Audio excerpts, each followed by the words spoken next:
Chapter 4 of The Legend of Skeleton Man, Dark Cedars. I can still hear the rabbit's voice when I open my eyes. I look at the clock next to my bed. It is morning, time to get ready for school. I rummage through my suitcase and the cardboard box and find what I need.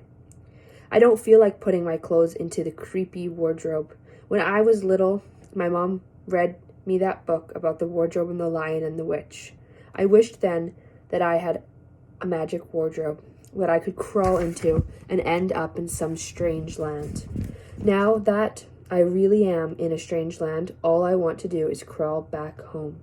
But if there was some kind of magic door in that wardrobe, it'd probably take me someplace even worse than this. I take my toothbrush and go into the bathroom. The only good thing about the room is that it has a bathroom connected to it. It means I don't have to go out into the hall or downstairs yet and see him. There's a bathroom built in because the former owners tried to run a bed and breakfast. There's actually an old sign leaning on its side against the house, Dark Cedars Bed and Breakfast. The name alone is enough to scare people away from it, but I think it probably just didn't work out because this place is too far from the center of town, even though it is near Three Falls Gorge, which is the town's main place of scenic beauty, as our Chamber of Commerce puts it. When my uncle got this place, he took down the sign. While I am in the bathroom, I look at myself in the small, smoky mirror hanging over the sink. I think I have the kind of face that only a mother could love. But both my parents tell me I'm wrong. They think thick eyebrows that almost meet in the middle and ink black hair that grows so thick I need hedge clippers to trim are all positive assets. There's so much you can do with that hair, my mother says, like get it cut short and dyed blonde. My nose is okay, not bumpy or too short or too long, but my lips are too thick. My cheeks look as if I have apples stuffed in them, and when I smile my teeth are straight, but there is this gap between my incisors on top. Braces will do wonders for you, dear, as if I think I can't wait until I'm old enough to get a real makeover, like they have sometimes on the shopping channel.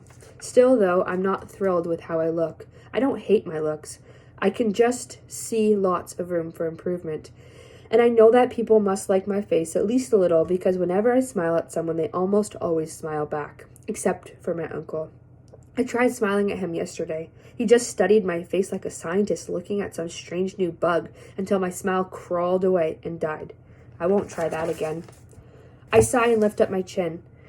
At least I don't look like a terrified victim in some slasher movie. I just look like a kid about to catch the bus. I leave the bathroom and try the door. It's not locked from the outside anymore. It never is by this time. I peek outside carefully, my backpack with a large empty plastic container in it over my shoulder. No sign of anyone up or down the hall. As soon as I start down the creaky stairs, he hears me. "Come down to breakfast," he whispers. Up the stairs, he's standing at the bottom, half hidden by the old coat rack. He turns and walks away. He doesn't like me to see his face in the morning, or ever, for that matter. I go into the sunroom. It looks like it used to be a screened porch once. It has a floor of cold stone tiles and is connected to the back of the house. Its 4 big windows and sliding glass doors were probably meant to let in the sun and give you a view of the garden. But there is no sun today, and there hasn't been a garden out there for a while. The places where flowers once grew are overgrown with nettles and burdock and a few small sumac trees. Their leaves all red now that there's been a frost. Although there's room in the sunroom for several tables, there's just one. It's a glass-topped table with rusty blue metal legs. The 2 chairs are made of that same rusty blue metal with curlicue designs. The table is set for one, as always. He's already eaten. At least that's what he says. I've never seen evidence of his breakfast. I see his back as he goes out the sunroom door. I'm never allowed to go out that way towards the big shed in the backyard with heavy-duty hinges on the thick bolted doors. His tool room, he says. I wonder again what he was doing out there last night. "Eat your breakfast," he calls back without turning his head. "You're looking thin." Then he's gone, and I take my first real breath of the day. The food on the table looks good. I'm hungry. grapefruit, cereal, toast with butter and jam. I put my backpack under the table between my knees. I take the lid off the plastic container in the backpack and pretend to eat. But each spoonful of cereal, each slice of toast, each piece of fruit goes into the plastic box. I snap the lid onto it and close the backpack. Then I pretend to wipe my lips with the paper napkin, ball it up, and put it on the now empty plate. I'm just in time because just as he's done every other day, he sticks his head out of the door of the shed to see if I've eaten my food. Done, I call out in a cheery voice. Then I stand up and walk to the front door, trying to be as calm as possible, hoping that it will not be locked. It isn't, and I escape down the walk to the corner where the school bus will arrive within 5 minutes. Time enough to dump the food down the storm drain at the curb edge. Let the rats deal with it. Super paranoid. That is what you are saying now. Melodramatic. But I'm determined not to eat the food he gives me. I think he puts something in it. When I first got here, I ate what he put in front of me automatically. I started having a headache and my heart was racing, and I felt like some kind of zombie. When I went to bed that night, I just conked out. I didn't even dream. The next day, I started my Tupperware routine. If I'd kept eating that food, I'd probably be walking with my arms held in front of me, saying, "Yes, master," in a hollow voice whenever he spoke to me. When the bus comes, I take the first seat. Other kids are sitting with friends, but I stay by myself. This isn't the bus I used to take. No one in my class is on it, and people are still checking me out. I haven't been in a hurry to be all bright and cheery with my new busmates either. When the bus stops in front of the school, though, I have to start smiling. This is my place of refuge. I'm safe here. Other kids might groan when they walk through the big front doors, but I breathe a sigh of relief. It's all so routine and boring here. I love it. Although when Laura Lowe, who is my second best friend, waves at me from her locker, I pretend not to see her and just go straight to class. I know she wants to talk to me about Greg Iverson and how cute he is, and do I think he likes her, and I can't bear it. For some reason, I just can't think of anything to say to other kids right now, and all the stuff that used to interest me seems kind of unreal. In our class, it is Don Quixote Day. At least it is for Ms. Showbiz. We are all groaning by the time she finishes belting out her medley from Man of La Mancha. I'm groaning the loudest of all because it just makes me feel so safe, so normal.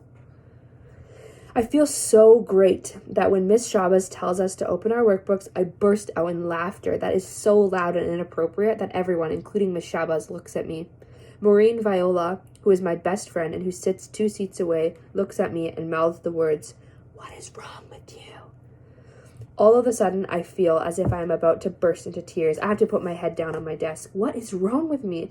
I'm not being tortured or anything. My uncle was kind enough to take me in. He's just a little strange. Maybe I'm truly the strange one, with the worries about being drugged and my blockading my door at night and imagining what might be happening in that shed. Too much imagination. That's me. Miss Chavez has a little talk with me that afternoon. She asks me to wait behind when the rest of the class is leaving for gym. She's worried about my behavior. Is everything all right? She pauses. At home? What home? That is what I want to say. I want to scream and cry and have her hold me in her arms while I sob against her shoulder. But what good would that do? So I give her my patented sunny smile. Everything is fine, I say. Really fine. But Miss Shabazz doesn't smile back. Really? She says in a soft voice. Then she looks beyond that smile right into my eyes as if she can see my thoughts. It's not the way my uncle does it. Not like someone stealing a part of me. It's not even like an adult looking at a kid who's being unreasonable. It's the way a true friend looks at you when they say they want to help you and they really mean it. No, I whisper, it's not. And then I tell her. I don't tell her everything because now that I'm at school, my fears seem a little foolish, and I don't want her to think I'm being melodramatic. But I tell her how I feel, how weird it is in my uncle's house, how I really, really don't want to be there. She doesn't interrupt or ask questions. She just listens, nodding every now and then. When I'm done, I feel lighter, as if I'm no longer carrying a 10-ton truck on my shoulders. Miss Shabazz lightly places her hand on my shoulders. She doesn't say I'm being foolish or that I should grow up. Sweetheart, she says, thank you for telling me. She turns slightly to write something on a card, that she hands me. Here's my home phone and my cell phone. Call me anytime, okay? We'll keep an eye on this together, right? Right, I say. And for the rest of the day in school, things almost do seem right.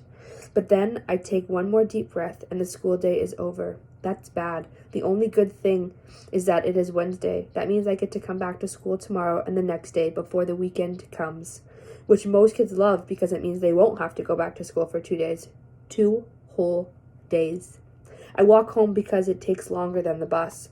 I stop at a fast food place to eat enough to kill my appetite. I don't have much money left, and I don't know what I'll do when it runs out, but I try not to worry about that now. There are other, more pressing concerns. Finally, it is getting dark. I can't avoid it anymore. I'm headed back to the House of Doom.